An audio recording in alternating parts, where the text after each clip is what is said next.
So in my last video, I did an image quality comparison between the Action 6 and the Ace Pro 2, and today I want to focus on the overall usability differences between these cameras, so stuff like battery life, overheating performance, display quality, and data transfer speeds. But before I start, I do want to mention that Insta360 did send me the Ace Pro 2 completely for free in exchange of making a couple of YouTube videos. With that said, let's start with the overall battery life performance and overheating performance. So first of all, the overall battery capacity between these cameras is a bit different. You get 1950 mAh capacity with the Action 6 battery compared to 1800 mAh with the Ace Pro 2 battery. So essentially you get about 10 to 15% more battery capacity with the Action 6 battery compared to the Ace Pro 2 battery. But now let's see how it translates into the real world when it comes to the overall battery life and overheating performance. I did a couple of tests with 4K resolution, 8K resolution, with both cameras set to 100% screen brightness, and also each test I started with 100% battery capacity as well. So regardless, when shooting in 4K, I managed to record for 90 minutes with the Ace Pro 2 until the battery reached 5%, and then the camera did not allow me to record further. Basically, once you reach 5%, you cannot record anymore with the Ace Pro 2. And at that time with the Action 6, I had 40% battery capacity, so significantly higher than with the Ace Pro 2. And I managed to record with the Action 6 for 104 minutes, basically until I ran out of storage from the internal storage space. Now moving on to 8K resolution, I managed to record for 24 minutes with the Ace Pro 2 until the camera overheated. And at that time I had 61% battery on the Ace Pro 2 compared to 76% with the Action 6. And I managed to record for 35 minutes with the Action 6 until basically again I ran out of storage. So essentially you are getting better battery life performance with the DJI Action 6 and also better overheating performance in 8K resolution. And also I did not like the fact that once the Ace Pro 2 reaches 5% battery capacity, you cannot record anymore. Whereas with the Action 6, you can basically record until the battery is completely depleted. Now, I also tested the charging speeds between these cameras, and both cameras support fast charging. So you can fast charge the camera from 0 to 80% in about 17-18 minutes. But with the Ace Pro 2, you can only do so once the camera is off. Whereas with the Action 6, you can either turn on the camera, turn off the camera, and it will still quickly recharge the camera basically. But a cool feature about the Ace Pro 2 is that you can use it as a power bank in an emergency situation to charge your phone, for example, whereas with the Action 6, you don't have this feature. Right, now let's talk about the data transfer speeds between these cameras. I basically plugged both of them to my computer with a USB-C cable, and I used the same micro SD card on both, the SanDisk Extreme Pro, and then I launched the Blackmagic Disk Speed Test application on my computer to see which one has basically faster read transfer speeds. And with the Ace Pro 2, I got 61 megabytes per second with the read speeds, whereas with the Action 6, I got 80 megabytes per second on the read speeds, which means the Action 6 transfers files significantly quicker than the Ace Pro 2 if you are going to plug a USB-C cable to the camera and then basically to the computer. But then if you switch to the internal storage of the Action 6, you're gonna get almost SSD level speeds with like up to 450 megabytes per second transfer speeds, which is actually insane for such a tiny and compact camera, which is one of the main reasons I mainly use the internal storage of the Action 6, because it is so quick to transfer data from the camera to the computer using the internal storage. But then also the Action 6 gives you the ability to upload your footage directly to your cloud of choice like Google Drive, Dropbox I think also, and then if you have your own NAS system at your house. But with the Ace Pro 2, you cannot do it.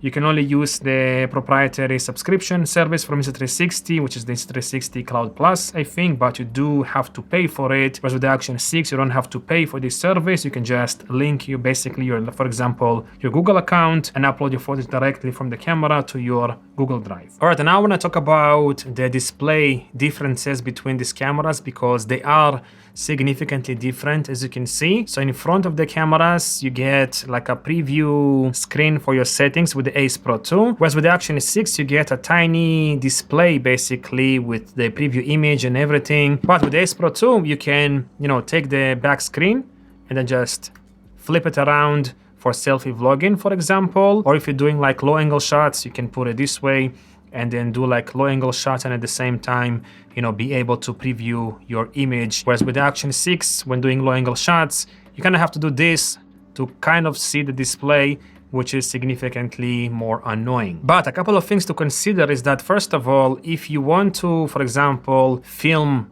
behind the camera and then quickly switch to selfie vlogging, it's going to be significantly quicker with the Action 6 because you can just do this and then you have a screen in here to preview your image. Whereas with the Ace Pro 2, if you're filming from behind the camera and then you want to do selfie vlogging, you have to do this, flip it around, and then take out the screen, which takes, significantly longer than just flipping the camera and seeing the image on the front facing screen, basically. But also, in my opinion, the screen quality on the Ace Pro 2 is significantly lower than the screen on the Action 6. Not only it is lower resolution, the image looks significantly softer on the Ace Pro 2 screen compared to the Action 6, but also the display quality when it comes to the colors is not accurate compared to the Action 6. Basically, with the Action 6, what you see on the screen when it comes to the overall colors is what you're going to see on the computer when previewing your shots. But with the Ace Pro 2, the colors are not really accurate, so especially when, adjusting the white balance manually, what you see on the screen is not going to translate accurately to what you're going to see on the computer later on. But by far, the biggest issue I have with the Ace Pro 2 when it comes to the display is this. Let me press record. I'm recording in 8K, as you can see. And check this out. Now here is how it is on the Action 6. Again, Ace Pro 2 and Action 6. So hopefully you were able to see the problem. If you didn't, I'm talking about the delay. Look at the Ace Pro 2. I stop my hand and look how much longer than my hand moves on the screen of the Ace Pro 2. There's basically like a delay issue on the screen, whereas with the Action 6, it is almost instantaneous. But if you switch to 4K, let me just put it to 4K here on both cameras. It is a bit better, but there is still some delay, just a little bit. This is Action 6, Ace Pro 2. If you want to completely remove this delay, even in 8K resolution, let's put it to 8K, you will have to disable the stabilization completely. Let me record now, and now there is no delay.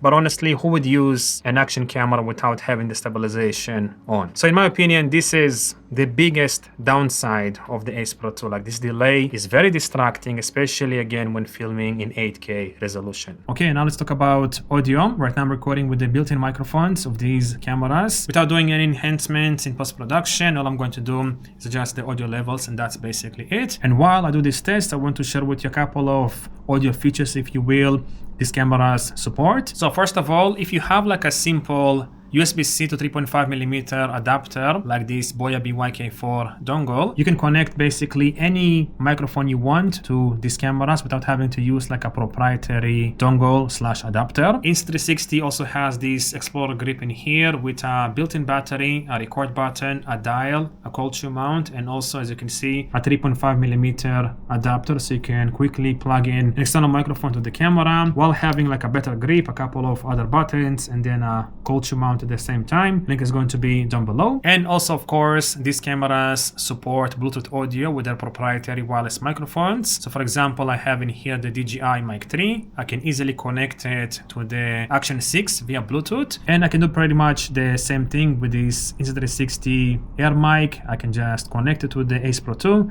via Bluetooth, and this is going to significantly improve the audio quality. And with this method, I don't have to use, the receiver and whatnot. It's all done via Bluetooth, which is significantly more convenient. Right, and a couple of other features I want to mention in favor of the Action 6 is that first, it has open gate recording, which means it can record in a square aspect ratio. So basically, you can record one clip and then easily reframe it to like vertical resolution and then horizontal resolution at the same time. And also the Action 6 has variable aperture, which means you have another tool to control your exposure. And if you like sun stars like myself for recording your shots, you can stop down to about f4 and basically get beautiful sun stars to make it look more cinematic, if you will. So overall, in terms of usability, I think the Action 6 definitely wins. The battery life is better, overheating performance is better, you can quickly charge it whether it's off or on. Also, the screen quality is better. The delay issue on the Ace Pro 2 on the screen is a huge downside in my personal opinion. And then the audio quality is subjective. I prefer the Action 6 audio quality. You might prefer the bassy sound of the Ace Pro 2. And finally, the Action 6 has open gate recording and also variable aperture, and all these features make this camera significantly better than the Ace Pro 2 when it comes to the overall day-to-day usability. Hopefully,